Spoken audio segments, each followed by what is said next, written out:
This discussion will be resolve issues about astigmatism in cylinder. Personally, it shows if you have mild astigmatism and a positive refraction, you'll have 20/20. There's no real need to necessary measure it, but here goes. This is predicting change in refractive error from visual acuities for wave 551, ocular motility, and refraction. If we look back to Clinical Sciences 1, this is the ISO acuity chart that we've shown you before. It's a little confusing to look at, partially because it's from 1932, partially because it just uses different shades of the same color. So let's update that a little bit. Here we've updated that exact same chart using color patterns to use a heating and cooling map to tell you how acuities change. In this situation, hot colors or redder colors have more reduced acuities, while colder colors, cooler colors like blue, have better acuities. Just like before, we have the sphere powers along the horizontal axis from -2 to +5, and on the vertical axis, we have astigmatism from 0 to 4 diopters. What this shows is with different combinations of sphere and astigmatism power, what the acuity is. And there's a wide range of variability in here that's really too complex for us to use effectively in clinic, but we can use a certain area. This small area here is critically important. Why this area is important is it tells us what 90 to 95% of the patients that walk in the door will see when they come in. You might say, well, not everybody's a -1 or a +1 or just has 1 or 2 diopters of astigmatism. And you'd be absolutely right. But most people come in with their glasses on. So they are effectively plano when they come in plus or minus their acuity. So this is why this area is a normal range for most people who have visual complaints with their current glasses to come in with. The worst case scenario is somebody comes in seeing 2200, they've lost their glasses, and you have to refract with nothing, which is not the objective. But if you know within this area, you can predict, based upon their spectacle prescription and their acuities, fairly accurately what their acuity will be and what their prescription will be. So let's look at some examples. Patient number 1, his chief complaint of blurry distance vision. Their right eye's prescription is plano, and their VA through that prescription is 20/30. Patient number 2 has a chief complaint of blurry distance vision. There are 6 diopter myop in that right eye, but their VA is also 20/30. Well, the VAs are the same, but their prescriptions are different.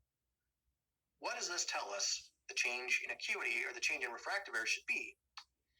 In both cases, it's a half diopter of more minus. The problem is at distance, and we've reduced by 2 lines, 20/25 and 20/30.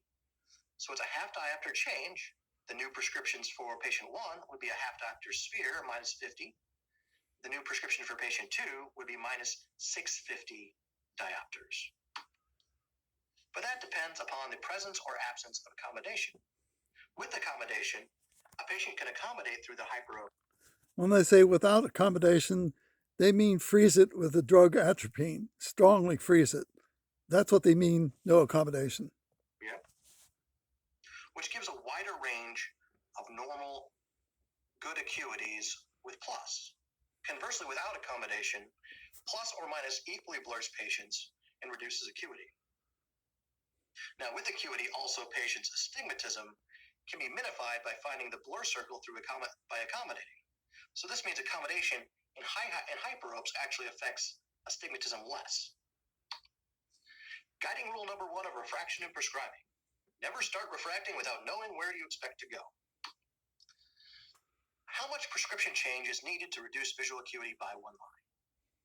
With accommodation, any amount of hyperopia could still see 20/20. It takes a large amount of hyperopia to start to see a reduction in acuity, either at distance and near. Certainly you'll see it at near before you'll see it at distance, but with accommodation, they could possibly see 20/20 at distance and near, depending on the amount of hyperopia. Conversely, myopia increasing a quarter diopter will reduce acuity by 1 line. And typically for astigmatism, a half diopter. In the normal eye, accommodation is continuous unless you're dead or somebody puts atropine in your eye, in which case none of this is accurate or actually applies correctly. Will reduce it by. For the record, my refractive state is plus a half diopter. I have 20/20 on my eye chart, and I can read my Snellen at 25 inches with no glasses. I continue to wear the plus to prevent myself from getting back into myopia. So that's how I make measurements. My measurements on my Snellen are very accurate because they're objective. I make them by myself. As an engineer, they will always be objective. You can believe me or disbelieve me, but I'm the person making the measurements. Please listen to the full 10 minutes of this if you wish. I post this for memory and discussion later. Hope you enjoy this. Maybe it'll help you clarify some issues in your mind about prevention or my use of the plus to prevent myself from getting back into myopia. Thank you.